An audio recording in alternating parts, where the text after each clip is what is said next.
If you're born in a poor family, that's not your fault. Mm-hmm. But if you stay poor, that's your fault. Yes. And, that's what basically, you said, okay, well, I'm in this environment, I'm in this kind of a situation. And so, I'm dealing with all of these emotions and all of this internal turmoil that I have, just trying to figure life out as a young man. And, just right there on the verge of doing something great, and it's all gone. So 17, 18-year-old, not really understanding how to deal with my emotions, never really had a true male figure to really help guide me and understand how to deal with those emotions as a man.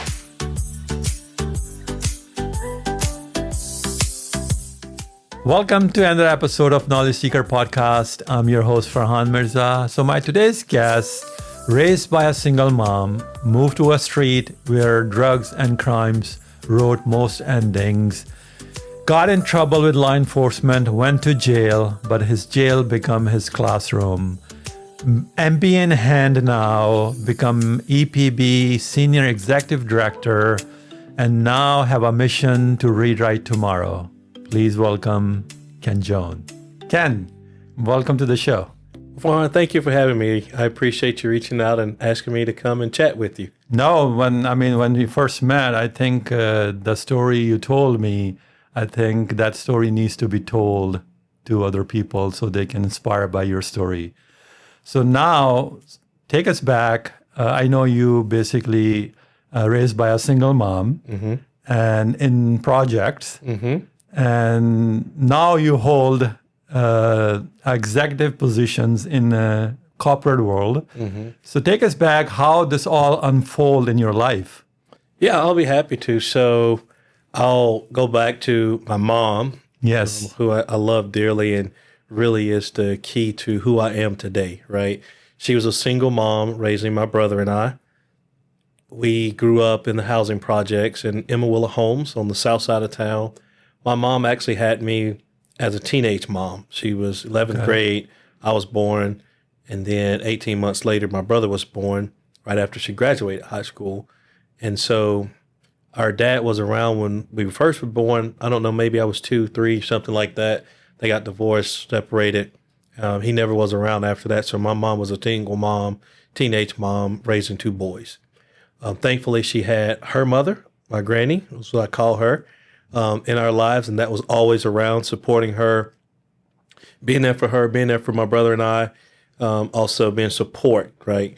Because my mom worked 2 and 3 jobs at times to support us, to try to take care of us, to try to provide the basics for us. Yeah. And, I just remember as I was growing up, watching her resilience, watching her grit, watching her daily grind on, trying to do the best she could to make a better life for us. And so that was always instilled in me from a young kid. And I spent a lot of time with my granny because my mom was at work a lot, trying to make ends meet for us. And, being around her, my granny was a loving person, really just poured into everybody that was around her. Mm-hmm. That's where I learned how to cook is really with her, because she had a good friend that used to cook all the time for a church and would always ask my granny to come over and like, hey, come help me cook this, come help me cook that. And I would be right there with them. And so I would be learning how to cook and mix things up and make things, from the age 9 on up. And so that was always a great time. But like that really stemmed from watching my mom and her grit and her grind. And no matter what the circumstances were and are, I would always watch her overcome them and do whatever it took to, get to that next step and that next level. So when you're growing up in this kind of environment, what was a mindset of yours that, hey, I know you told me that we're going to talk about that too in a later, but you got into trouble with law enforcement. Also, you moved to another neighborhood where crimes and drugs were like a norm. So when you are in this environment, how you basically, from there to now, when you look back, what was the one thing that was keeping you going? Hey, no, this is not my life. I need to keep. Yeah. So I'll talk a little bit about how I got to that point, and then getting into that space, right? And so as a kid growing up, all I knew is what my environment was. And being in that housing project, despite the fact that it was for low income families and people, we did have somewhat of a neighborhood sense, right? It was all of those individuals. We were all friends. We all went to school together. If somebody needed an egg or somebody needed flour or a cup of sugar or whatever the case may be, like we tried to share that with each other, right? And so that's the environment that I grew up in. Wasn't much, we didn't have much, but I grew up in a supportive village type environment. And so, as I told you, my mom's working 2 and 3 jobs trying to make a better life for us. At some point, I think I was around 13, and we moved out of the housing projects over into the Avondale side of town, which was a side of town that I wasn't familiar with. I've heard about it, I'd known about it, had been over there maybe a handful of times, but it really wasn't my side of town. And when we moved over to that side of town, I started going to another, at that time it was called junior high school. Today they call it middle school. Okay. So I was in the 8th grade, moved over to the Avondale side of town and went to the junior high school in that space and quickly learned that there was a lot of dynamics that I was not used to, that I didn't know anything about, I had not been exposed to, or maybe I was just naive and didn't realize they were still around me, right? Because now that I've gotten older, I see that it's everywhere.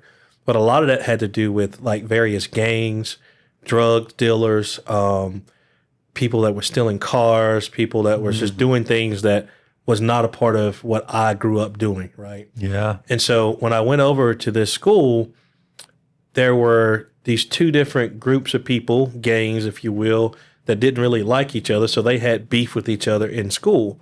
And me being the new kid on the block, like I don't know anything about this, right? But me being the new guy, they both had beef with me. Oh. Yeah. And so like I'm in this space where I'm like, I don't know what's going on. I don't understand what's happening. And so I get to a point where I am running home from school almost every day because I'm not willing to fight multiple people all at one time, right? Yeah. And then it just got to a point in life where I got tired of running, and it's like, I'm not running anymore. I'm not doing this anymore, and was starting to stand up for myself. And then I had to realize that in order to survive in this space, then I have to pick one of these groups, one or the other. Not that I wanted to be in a gang, not that I was affiliated with the gang, not that I was even initiated in the gang, but I had to pick a side just even from a protection perspective, right? Mm-hmm. And so in this space, I picked one of what I considered the lesser of the 2 evils and spent time with those guys and hung out with them. And then that's when I realized like all the exposure to a lot of the drugs that they were selling and doing, a lot of the drinking that they were doing, stealing cars, and just all kinds of different things that I had not been exposed to. Now, thankfully, I didn't get caught up in the stealing cars or anything like that at that time, but I was exposed to them selling drugs and things like that and watching them make quick money and all those kinds of things. And that was appealing to me because of how I grew up. Like I said, my mom, single mom, raising 2 boys, struggling to take care of us. And I'm watching these guys go out and make quick, easy money. And they got all the nice shoes, all the nice clothes, all the nice jewelry, all the nice things. And I'm here with hopefully some hand-me-downs or what my mom could afford, right? So, that right there was eye-opening in the wrong way. So, I dibbled in that a little bit myself. And, you mean in drugs or in the stealing? Well, not the drugs. I never did drugs because I've seen a lot of what drugs have done to people, but and I never stole, but like selling marijuana and stuff like that, those guys were doing it, making quick, easy money. And I was like, man, if I can do that and I can help my mom, that was my mentality. It wasn't about me trying to have all the flashy stuff. It was more of how can I help my mom and she not know it? Because when I turned 15, I went and got a job because my first job was at Taco Bell, which is on Highway 58. And so, I started working and then I also started on the side trying to sell weed just like the other guys and make extra money. And from my mom's perspective, I was helping her from the job. Yeah. You know what I mean? So she had no idea because, like I said, I wasn't trying to make millions and millions of dollars. It was just, trying to get the basics. Yeah. You know? And so that exposure to that environment, it's contagious. And I'll say this, I don't think a lot of people realize when somebody's in survival mode, some of the things they do to survive, whether it's right or wrong by law or whatever the case may be. Sometimes people are just trying to figure out how to get that next meal or make sure they can have a warm place to stay or whatever the case may be, right? And so those things are not, it's not always somebody's a bad person. Sometimes it's just people are just trying to survive. Desperate measures. Yeah. Desperate times. Yeah. That's exactly right. Yeah. No, I hear you. I mean, that's why I said when I heard your story, I said, this is like amazing story, and a lot of young kids they can learn from your experience. So, what is the rule? One rule in your mom taught you that, hey, listen, I know you got into all these troubles, but that one rule that you kept in yourself and keep going. That's what I'm trying to. Yeah.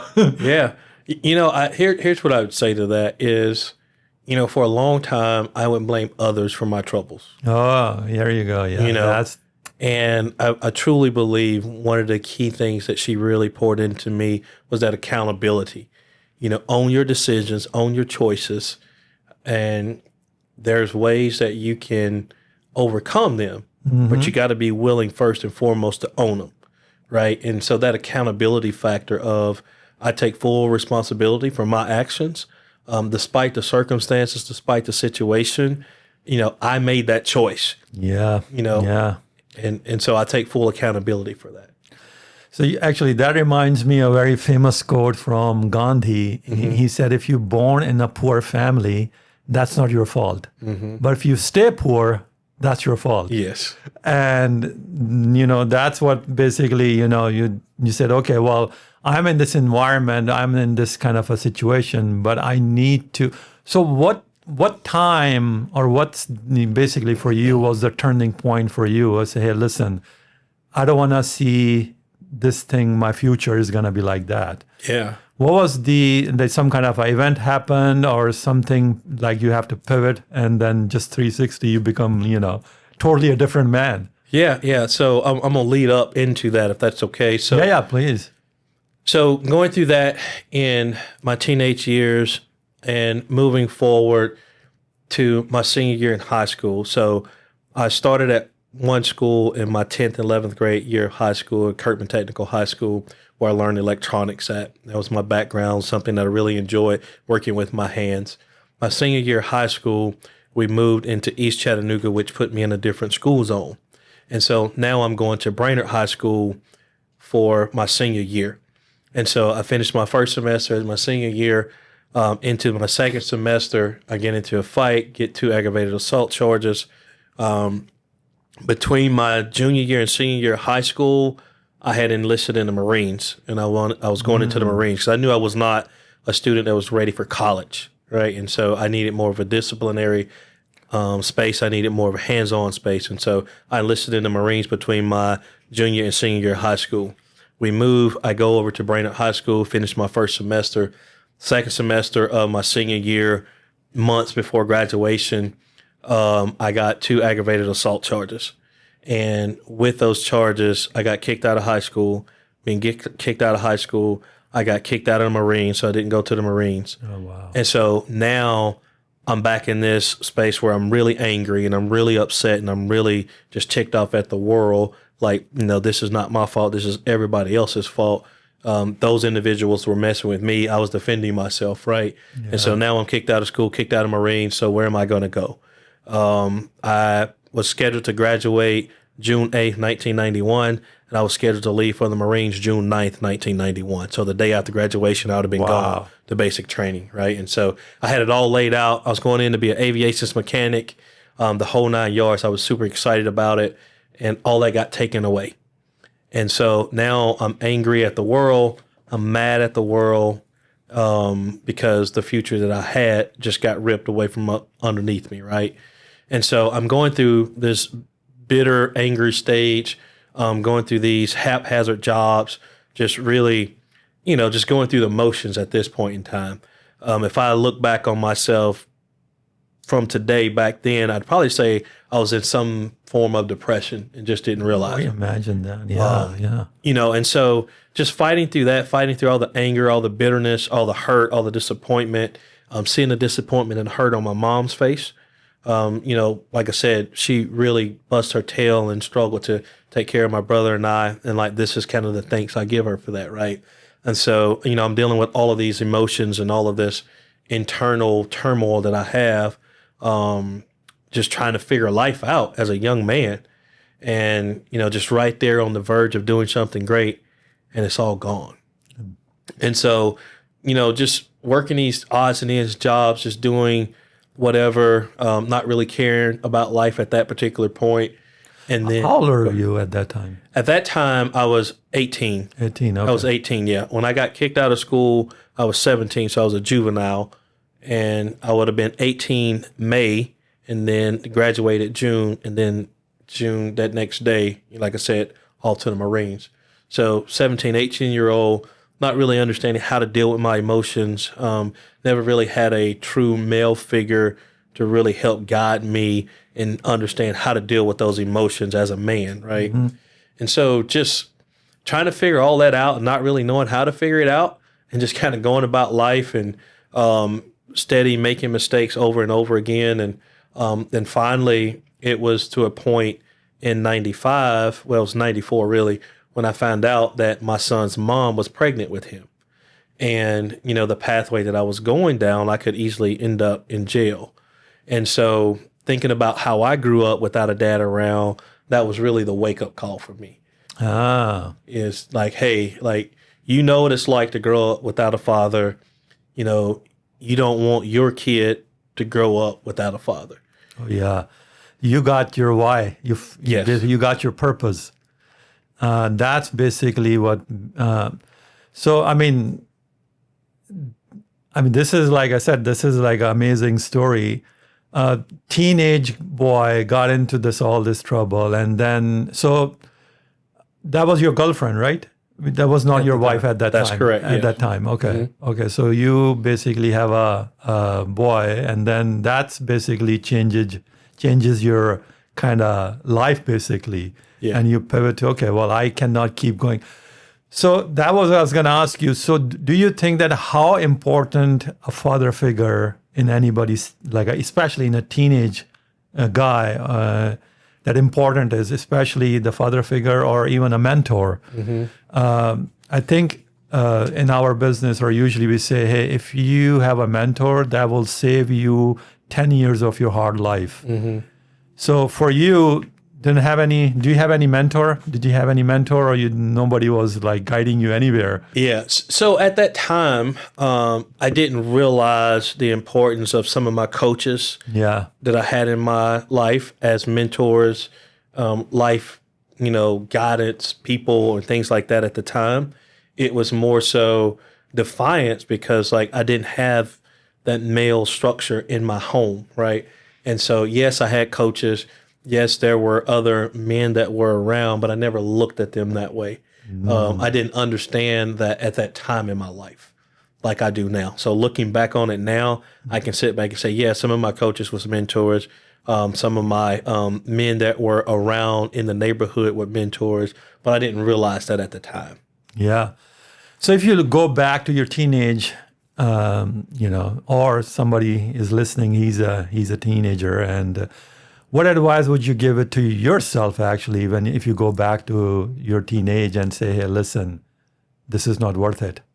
Yeah, here's what I would say to myself back then is, one, it's okay to feel emotions and have some level of emotions and being able to understand those and recognize those and deal with those. Because as a young male, more particularly a young black male, we're always taught to be tough and to shake it off and get up and keep going. Mm-hmm. We're never really taught to deal with our emotions and deal with those things that hurt us. And so what I tell all men, period, that I work with today is that it's okay to deal with your emotions. It's okay to recognize them. It's okay to own them. And it's okay how you feel. Because a lot of times we as men don't feel like we have space to be emotional. And I'll even say this. I talk when I'm talking with females and we're just having general conversations. I'm like, if y'all see a man cry, I'm like, well, he's a big crybaby. Why is he crying? Well, he has emotions too, right? Yeah, And exactly. you know what I mean? And so like, even in those conversations, like, we have to let the world needs to know that men have emotions too, and we feel as well. We hurt as well. But we've had to put on these masks because society says we have to be tough. We have to be brave. We're the protectors. We're the providers, right? So we have a guest actually a couple of episodes before. He was the therapist, and he usually works with young kids from their 20s and 30s. Well, not kids, young boys. So I actually usually, the point you just said, that's exactly what I said to him. I said, listen, so because I grew up in the same environment that men supposed to be tough, they should not show emotions, because if you show emotions, that consider weakness. That's right. And men doesn't supposed to be weak. That's right. And like you were saying, hey, we are also humans too. We have emotions, we have ups and downs, and we have tears too. That's what comes out sometimes. Right. And like you're talking about, hey, if you're talking to a female, why he's just a crybaby. Yeah. That's just kind of, society label us as a man. If you're crying or you're showing emotions, you're a weak man. You're not a man. That's right. And I don't know how we can change that. But rather than like we having this conversation now, hey, sometimes men has to be emotional. It doesn't mean that person or man is a weak or something. Yeah. He's just showing some emotions. Yeah. So let's talk about now. When did you finish your MBA? So I finished my MBA when I was 46 years old. Okay. In December 2019. Congratulations. Thank you. Thank you. Yeah. And so what got you to, from growing up in a very bad neighborhood, got into trouble with law enforcement, and then now you just finished your MBA degree. Take us back all this, this timeline. Yeah, I'll be happy to. So, I told you I got kicked out of high school my senior year, and I got my GED in December 1991. So later that year, I went and got my GED. And throughout all of this time, none of that ever really felt right. And so when my son was about to be born, a little bit before that, I tried to go to Chat State and get my associate's degree. And so I was enrolled in school. I was working at Carpet Mills down in Dalton. I was working 7 p.m. at night to 7 a.m. in the morning. So I'd leave Dalton 7 a.m., coming back up here to Chattanooga, going right over to Chat State, taking classes, barely could stay awake in class, get out of class, try to go home, maybe take a nap or two before I get ready to go back to work, or try to get some homework done, or whatever the case may be, right? And so that was really, really hard and really difficult. And I never finished. I had to drop out just because it got to be too much, right?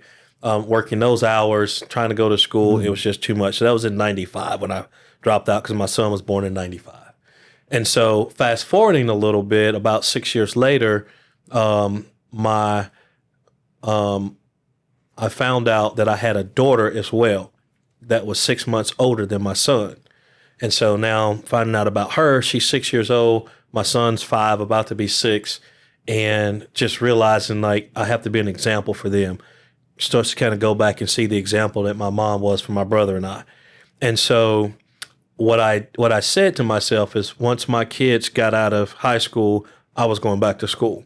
And so long story short, as we're fast forwarding, working through all of this, in 2007, I finished my associate's degree at Chat State. Okay. So I went and got that in electrical electronics engineering at Chat State, finished that in 2007. So I think I was 34 at the time. And so my daughter graduated in 2013. My son graduated high school in 2014. I was enrolled in UTC in August of 2014. And I went back to get my undergrad degree in business entrepreneurship. And I went full-time, working full-time.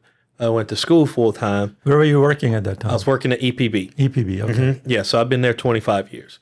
And so I'm working full-time, going to school full-time, and I finished up my undergrad degree in 3.5 years at UTC in business entrepreneurship in the Gary Rollins College of Business. Oh, So I got that degree. I was 42 when I got my undergrad, and then I went right into the MBA program. So another 2 years later, in December 2019, that's when I got my MBA in business analytics, and I was 46 years old. wow. Yeah. I mean, yeah. I mean, most people basically just said, "Oh, I'm done with this thing." But I mean, so when you graduated with your MBA degree and you looked back your life, what was the hardest part hit you really hard at that time? Yeah. Because, going through all this kind of a thing and now you're graduated from MBA degree. Yeah. So I'll say two things that I think hit me the hardest. One is I felt like there was a lot of wasted time that I wasted from age 18 to age 46, from a school perspective, education perspective, okay. right? There's a lot of wasted time in that space.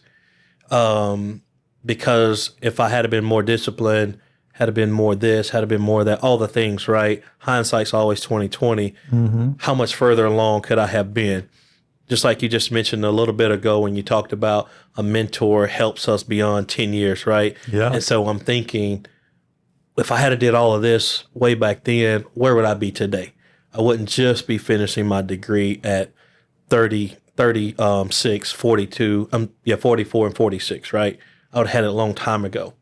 That's the first thought that comes, the hindsight 2020. The other part to that is I sit back and say, everything's in the right timing. The timing was just not right for me at that particular time. And I truly believe that. My faith tells me that it was the right time when I went for my undergrad and my MBA, because I was a lot more mature. I was a lot more ready. I had a bigger reason, a bigger purpose. Not only did I want to be that example for my kids, but I wanted to walk the walk so I can share that with them, and not just them, but with others that have had similar challenges in life, no matter what that is or what they've had to overcome, that there is light at the end of the tunnel and that they can rewrite their story. So for me, the bigger piece to all of this is taking all of that life experience and putting it together in a package that says no matter what you've done, no matter what decisions you've made, no matter what choices you've made, no matter what background you come from, that there is a path for you. You just got to be willing to go walk that walk and do the necessary things that it takes to get there. Yeah, I mean, I think you're absolutely right. So that question I was going to ask you is, so if somebody's listening, a single mom living in a project right now, what kind of advice you can tell her, hey, listen, how she can save her child? Because you've been all that. What kind of advice you give it to her? Yeah, I say the first piece of advice is you got to pray, stand strong on your faith, whatever your faith is. I think that's first and foremost. I think secondly is you just got to love that child no matter what.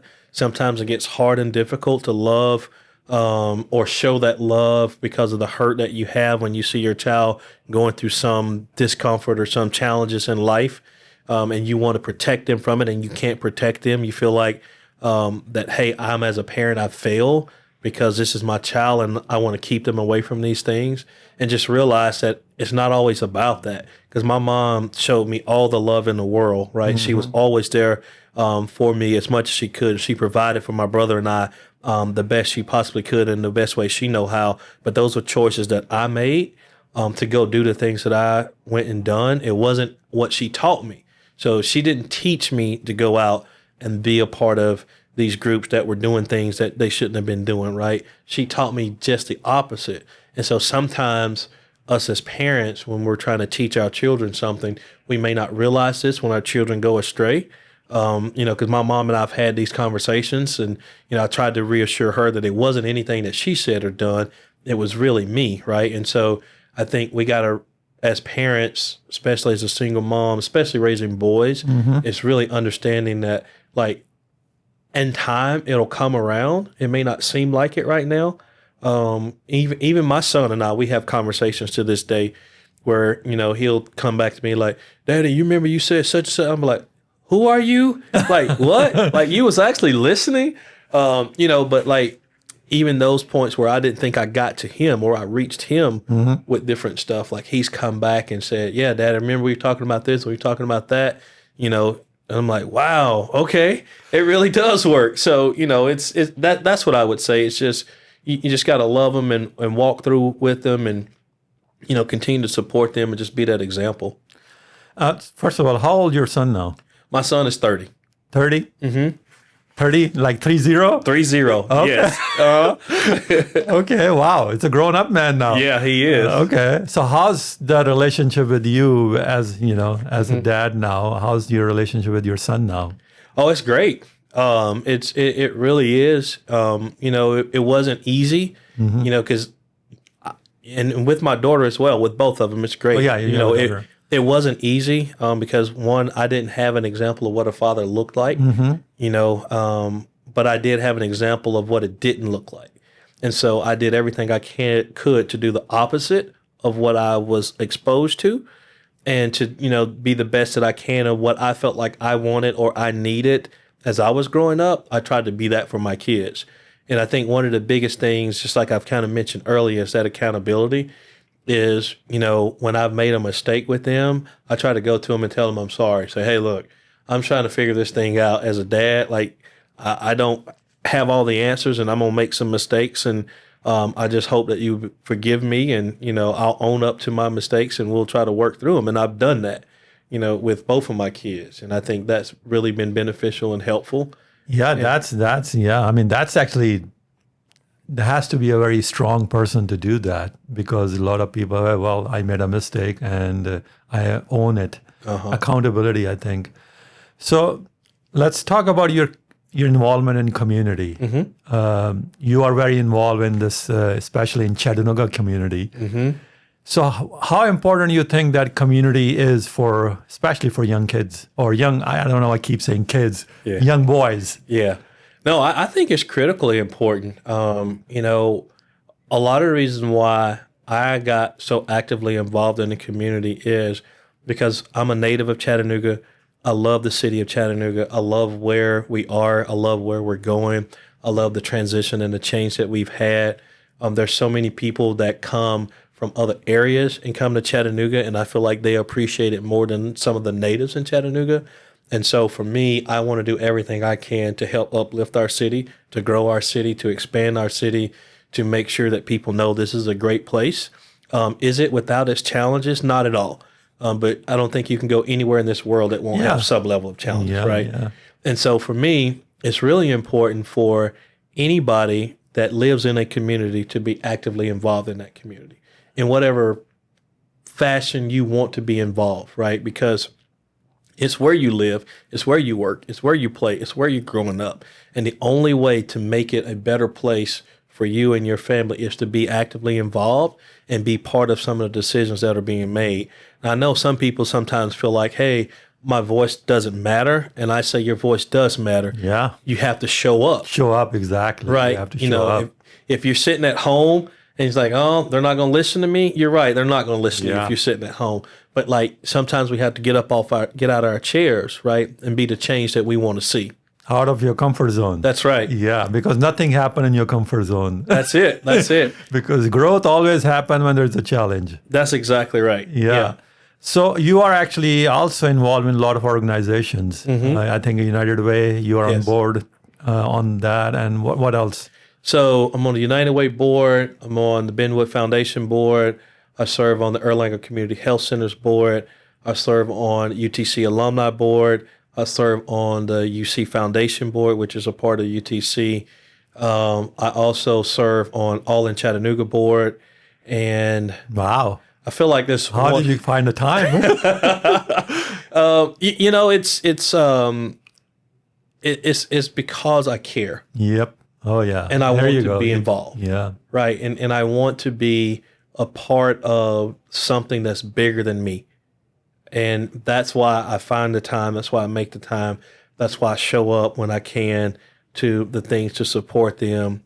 That's why I have the conversations with people that I have conversations with, is because I care. And Yeah. it means that much to me. I think that's the key word you just said, you care. Because that's the important thing. Because, look, there's two type of people. There's one who make time, and then there's those who have time. But you make time Right. for a right cause. That's right. And also, you were actually on the front page of the Cityscope magazine too. Please Yes. tell us about that. You were all over the place. Yeah, so that was honestly a big surprise, a welcome surprise.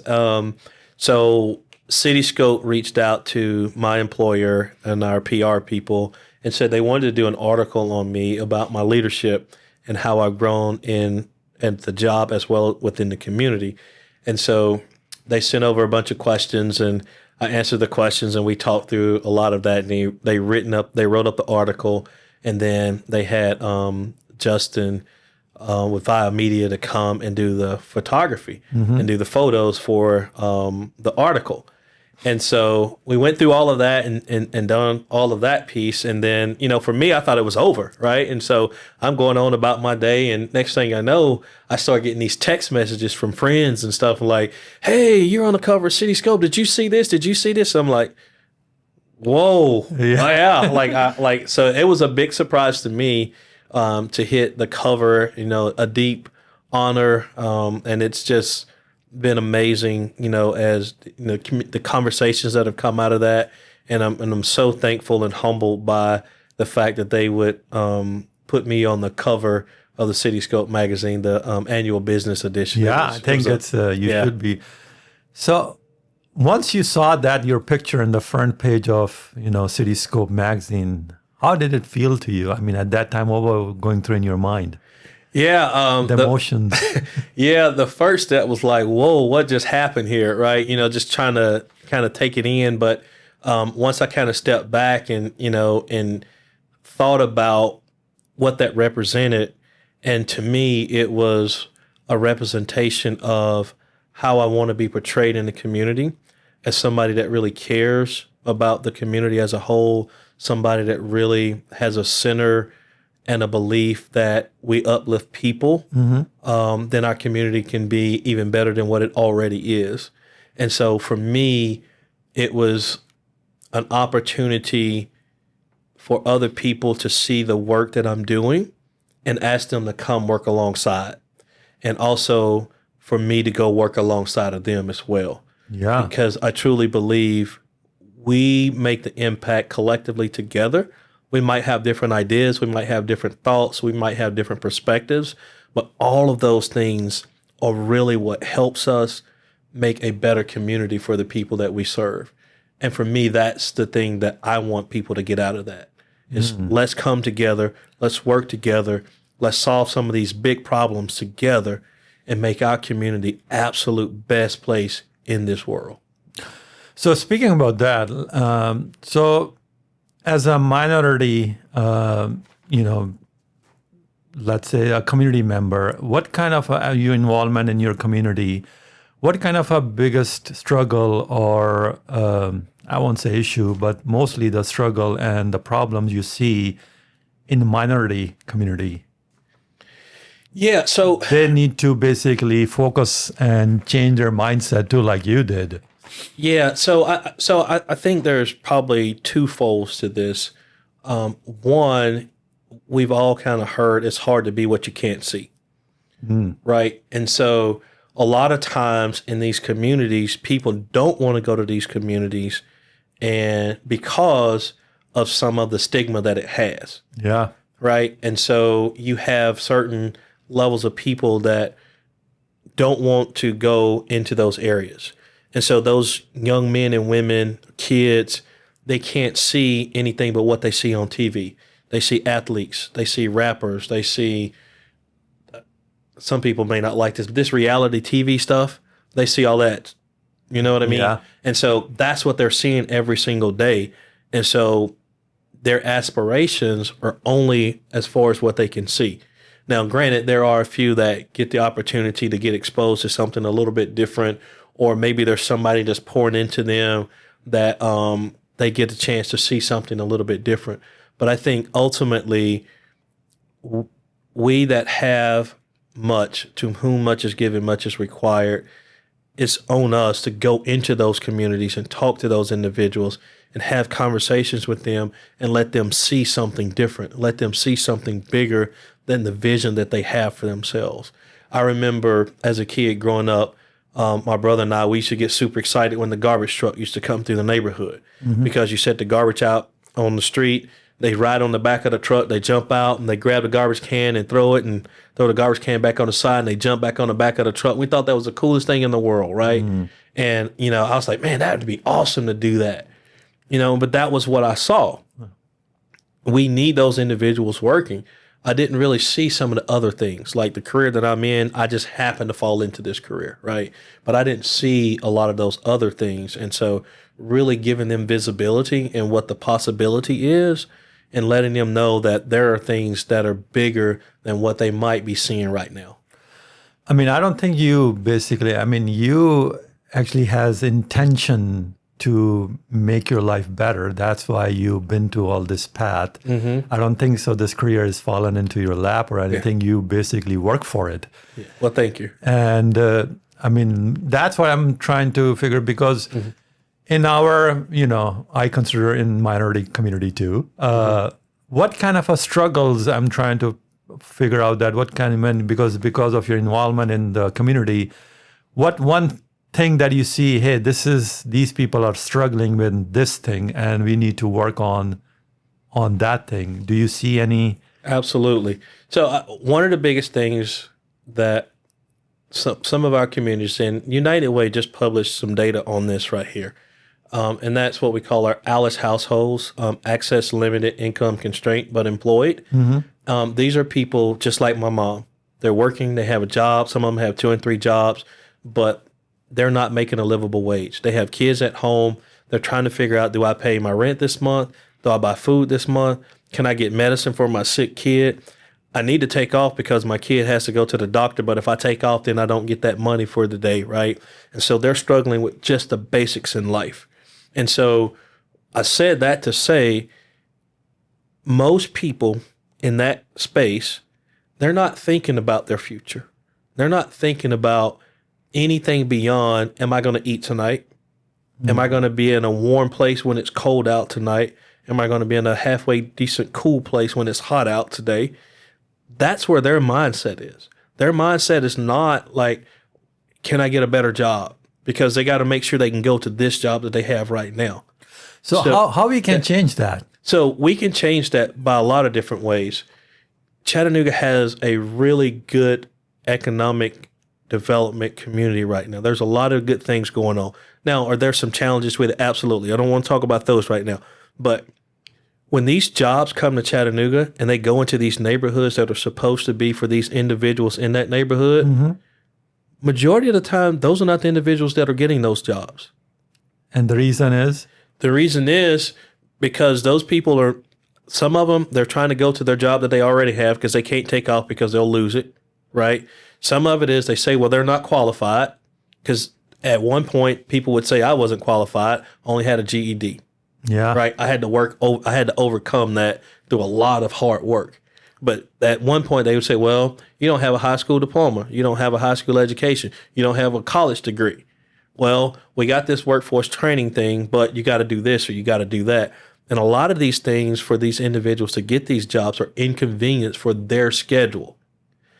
They have a schedule because, again, they have to go to work. Because if they take a day off, you don't know how detrimental one day off could be to a family like that. Yeah, that can imagine. That could mean they're getting put out of their house.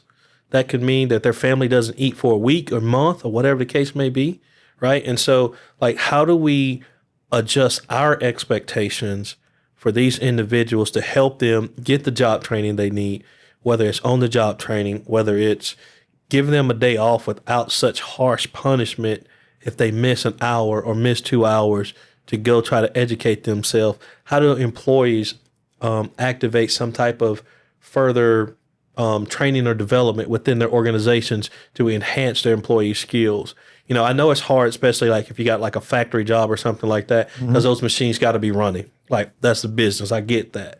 but like, how do we pour into these individuals to help develop their skills more, to prepare them for these new jobs, these additional jobs that are coming down the pipe? I think we need to think differently than what we're doing today. And I don't know that we're doing that enough.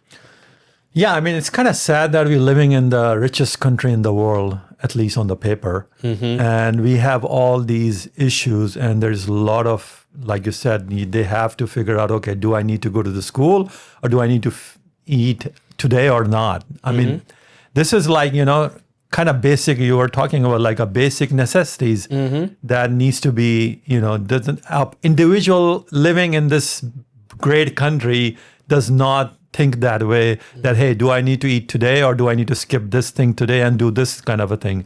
I mean, yeah, if we were talking about living in some kind of a underdevelopment country, then yeah, might be a possibility. But I mean, so yeah, I want to talk about your other, that you basically, the community things, so entrepreneurship. How we can teach our young men that, hey, you need to not only focus only your job, I'm just going to go and do this, my job, and come home and do nothing. Because as you know, in America, after they graduate from schools, think hardly anybody read any other book other than their textbook. So how we can help these young men that, hey, you need to change your mindset, and like you did, you said, hey, I don't want to be living life like this. I want to make my life much better and become an entrepreneur. How we can, change their mind? I mean, do you have any insight that you can? Because yeah, and I don't know the full answer to that, but here's what I would say to that, and I tell anybody this. I think one is you got to find something you're very passionate about, and whatever that might look like. And if you find something that you're passionate about and you can make that a business, it might be a hobby. And sometimes people are like, I don't want to make my hobby into a job. And I understand that. But find something that you're really passionate about and that you're really good at, and then turn that into what I would say a financial stream for you, right? It could be an additional stream of like income, a cash flow kind of cash flow. Yeah. So you find that out, you do that, but more importantly, you got to surround yourself with people that are good in those spaces that you're not. What I find out when working with a lot of entrepreneurs is they're really good at that thing that they're doing because that's a passion of theirs. They don't understand the financial aspects of it, so they don't know how to keep their books. They don't understand cash flow. They don't understand how to price their products properly, right? They're just going and saying, oh, yeah, this sounds like this, and that's what I'm going to charge for it. Well, they hadn't counted in the fact that they, all the procurement aspects that go along with that. They haven't factored in their insurance requirements. They haven't factored in, all the other pieces that go into the business side of it that goes into their cost model. Yeah. And so, those kinds of things they need to get assistance on. They haven't thought about their marketing. They're like, yeah, people are going to love this product. Yeah, but who are you marketing to? Who's your target audience? Like, where are you going to market at? Is it going to be digital marketing? Is it going to be social media? Is it going to be TV? What is your marketing strategy, right? And then not even only that, even going back to some of the basics and fundamentals, do you even have a business plan? A business what? Like, I'm just going to sell this, right? Like, you got to have a business plan that helps guide your strategy on what direction you're going and how you're going to get there, what resources you're going to use to get there, what that cost is going to be to do all those things so you can make sure that you're profitable. And so I think that's the bigger piece that I would really tell entrepreneurs to make sure that they look into, is understanding all of those ancillary wraparound services that you need to be a successful entrepreneur. And the resources are here. That's what I was going to ask you. Do you think that resources are available for them? 100%.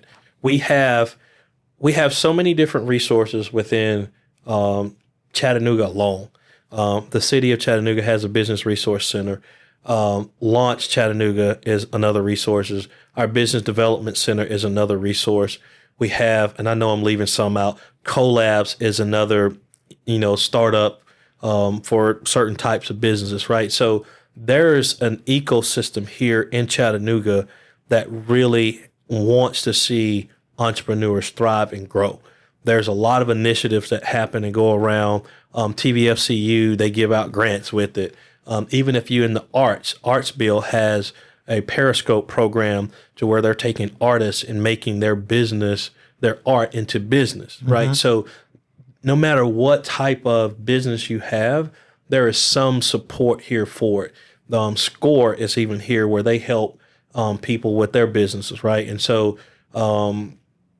there's several more that's just not coming to my head right off, but there's a lot of resources that are here in Chattanooga to help people grow their business. I think resources are always available for people who are looking for. That's right. Because if you're not looking for it, doesn't matter. I mean, your resource will be in front of your eye and you might not see it. That's right. That's But right. like I said, you have to be intentional. Yes. Whatever you do, you need to be intentional. And if you are looking for resources, I mean, Ken actually, I think, listed like 10 of them right now.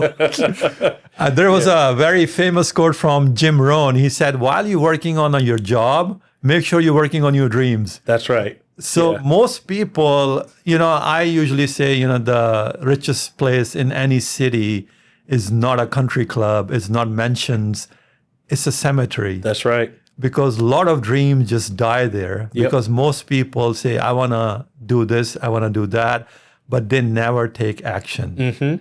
And that's how, I want to write a book. Okay, if you don't take actions, nothing is going to happen. And that's why, unfortunately, kind of sadly, that's what I say, the richest place, because there's so much dreams that is there. And, so let's talk about your legacy. Yeah. What do you think that in the next 10 years, or what kind of a legacy you want to leave for your kids?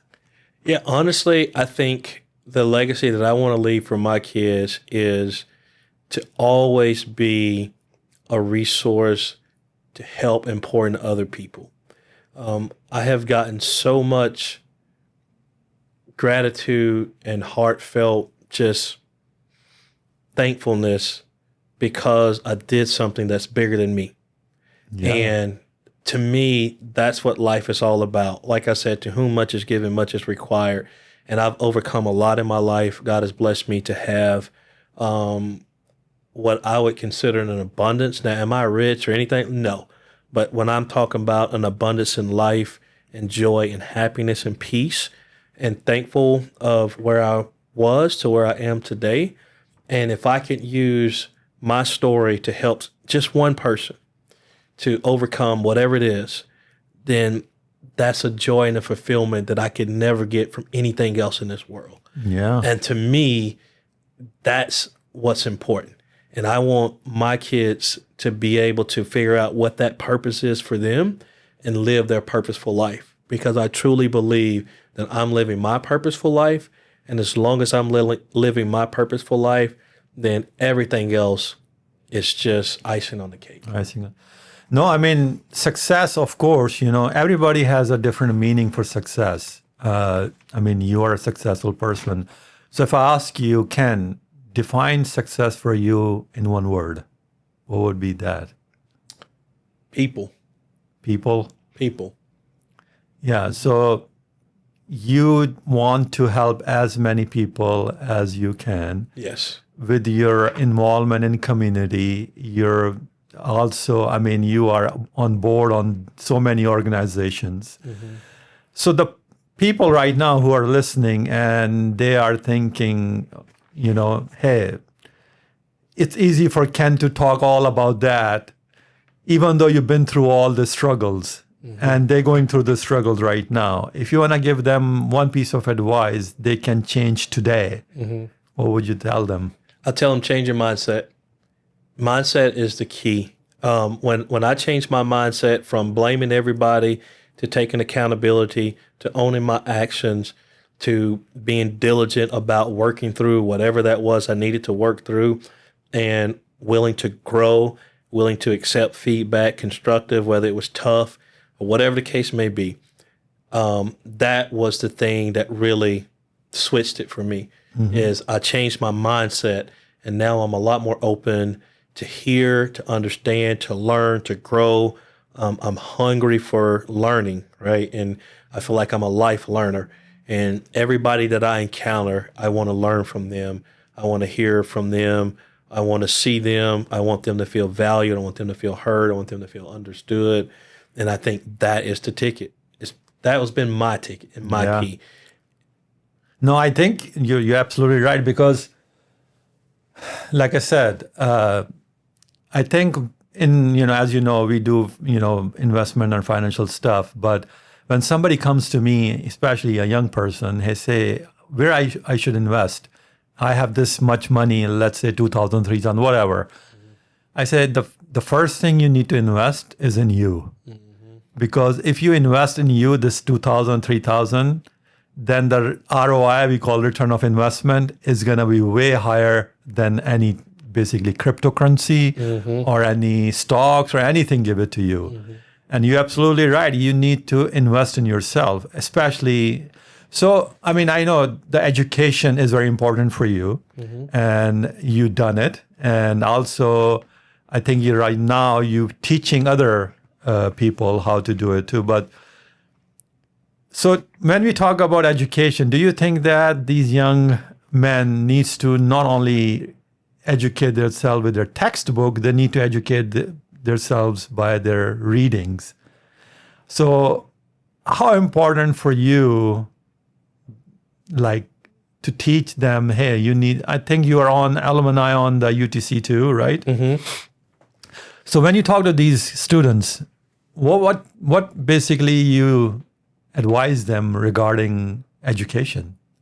Meaning, like, hey, you don't need to just only educate yourself in a textbook. Mm-hmm. Do you need to do like reading a book a day? I mean, not a day, a week or so, something like that. Yeah, no, I tell them education is very important. And I tell them that you have to be a life learner no matter what. Like, just because you get a degree doesn't mean you stop learning, right? And I do encourage them to read books. I think to me, one of the biggest eye-opener books that I read was Tony Dungy, The Soul of a Team. And I knew that a purpose bigger than you was always a thing, but like that book really brought it out because I'm a big sports fan. I'm a big Tony Dungy fan as well. Okay. Right. And so the way he wrote that book, and it was talking about like when you have a team and you're building a team, it has to be a purpose that's bigger than the team. And he was talking about that's why his teams were so successful, is because people bought into a purpose that was bigger than all of them. And I truly believe that. I've learned that. I've seen that. I've lived that. And so when I'm talking to people about education, I'm always talking about a purpose that's bigger than that person. Mm-hmm. And when you can look at it as something that's bigger than you, then you'll have that hunger, you'll have that thirst for continual knowledge. And as long as you have that thirst and that hunger for continual knowledge, it won't just stop in the textbook, right? It'll be in another written type book. It'll be in some seminar. It'll be in some one-on-one conversation with somebody that you're sitting across the table with, whether it's a mentor, a coach, or a sponsor, or whatever it might be, right? So you'll continue to have that thirst for knowledge and that hunger for knowledge. And to me, if we can import that into young men and women, then that's when we'll really see the education piece in them grow. We'll really see them grow. We'll really see our community grow. We'll really see even bigger innovations than what we're seeing today, as we can just continue to impart those things in them. No, absolutely. You're 100% correct because, like I said, education. So that's why, the podcast name is called Knowledge Seeker. Mm-hmm. So you're always seeking knowledge. Mm-hmm. And then, of course, the education part. I think also these, you're talking about seminars, the podcast, hopefully our podcast, they need to, because like I told you earlier, when they graduate from the college, they don't read any books. Mm-hmm. And average CEO of any great company reads 60 books a year. Mm-hmm. And that's how basic. There's a word called autodidact. Autodidact meaning like self-taught people. Mm-hmm. They don't have regular education, but they taught themselves reading just books and immerse themselves into knowledge. So let's go to the little lighter subject, Dare to Dance. I didn't know that you're a dancer too. So tell us about this Dare to Dance thing. Yeah. So I am not a dancer. I am terrified of dancing. I tell anybody I don't know how to dance. I have two left feet. Um, but Chattanooga Kidney Foundation, they put on this annual fundraiser every year called Dare to Dance. And what they do is they select what they call celebrities, people in the community, and they pair them with a professional dancer. And so they have asked me this for, a couple of years or so now to participate. And I'm like, no, I'm not a dancer. No, no, no. I cannot see myself dancing in front of a crowd of people or anything like that. It's just not who I am. But this year, when they asked, it took a little bit different toll. My mom's best friend, who I've been knowing ever since I can remember in life, right? They grew up together. They went to school together. They graduated high school together, all the things. She had a kidney transplant back in November of last year. Okay. And so when the Kidney Foundation reached out to me this year, it was personally purposeful for me. Yeah. And so I couldn't say no any longer. And so I had to say yes. And in saying yes, it was a wonderful experience. The professional dancer, Amanda, that they paired me with, she was absolutely amazing. She was super patient. I told her she had her hands full from day one, and she realized she had her hands full. But when I tell you she was patient, she worked with me. She put together great choreography. Had to switch up a couple of things to help me out a lot. But she was wonderful. I really enjoyed working with her. I think we started practicing in June, and the event was just in October. So 4 months of working with her, and had a great time.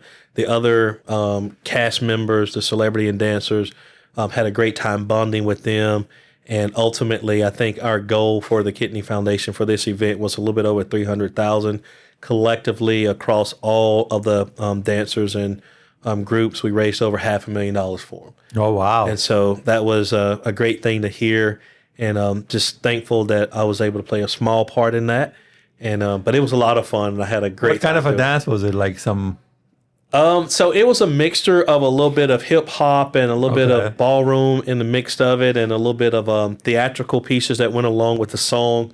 We chose the song "Old Town Road" by Lil Nas, and but yeah, it was great. So it had a great little theme to it, and like I said, Amanda done an amazing job putting it all together and working with me on it. So I was real happy to do it. Well, I think you did a great job with a great cause. Yeah. And so before we wrap this up, Ken, do you have any message that you like to give to our audience, or especially young men and women Yeah, I in their mean, life? yeah, the big thing that I would say is don't allow your past to dictate your future. Wonderful. You can really rewrite the story. You just got to be willing to. And there's always opportunity to learn, always be open and willing to learn from any and everybody that you encounter, because there's things that you can learn from them. And don't be afraid to ask for help. To your point earlier, when we were talking about men, sometimes it can be looked at as a weakness, but Yeah. it takes a really strong person to ask for help. And I really want people to realize that you're stronger when you ask for help than you are if you don't ask for help. And so just be willing to learn, just be open to learning new things, and just continue to sharpen your tools in your toolbox and add new tools to your toolbox. And don't be afraid to take challenges. Sometimes risk and change is very scary, and that's okay. Just own that feeling and that emotion like we were talking about earlier, Yeah. and go for it. Like I still do things today that are scary, but I'm going to take that risk. It's a calculated risk, right? And so I'm going to look at all the evidence, look at all the information, ask a bunch of questions, and then I'm going to jump. Yeah. And that's what I would recommend you do. Don't be afraid to jump. Jump out on faith and just go for it. Go for it. It also reminds me the Helen Keller famous quote that life is daring adventure, but nothing else. So life is adventure. Just take it like as adventure. Hey, you're learning. Every step of the way, you're going to learn something. Mm-hmm. So yeah, wonderful. Ken, thank you so much for coming on podcast. I really enjoy this conversation with you. You have an amazing story, and you're doing a lot of things that help other people. So thank you for that. And before we close this, where people can find you? What are the social media or anything that people can find you and connect with you? Yeah, I'm on LinkedIn, Ken Jones. I'm on Facebook, Ken Jones. I'm on Instagram. I think I'm on Twitter as well. You think, X. okay. Yeah. But yeah, those are places that you can find me. I'm pretty easy to find. Love to connect with you any day, anytime, especially if you're all about helping people and working with people. Yeah. That's my heart and where my heart and passion is. Yeah, no, definitely. That's why you also have a website too, correct? I do. That's right. I do have a website. It's kejones.net. Kejones.net is my website, and you can find links to my social there and all the things from there. But yeah. Okay. Again, Ken, thank you so much. And well, if you like this episode, please like, share, subscribe, and please comment down that the story that Ken told us, what resonated with you. And so until then, we'll see you in the next episode. Until then, keep seeking.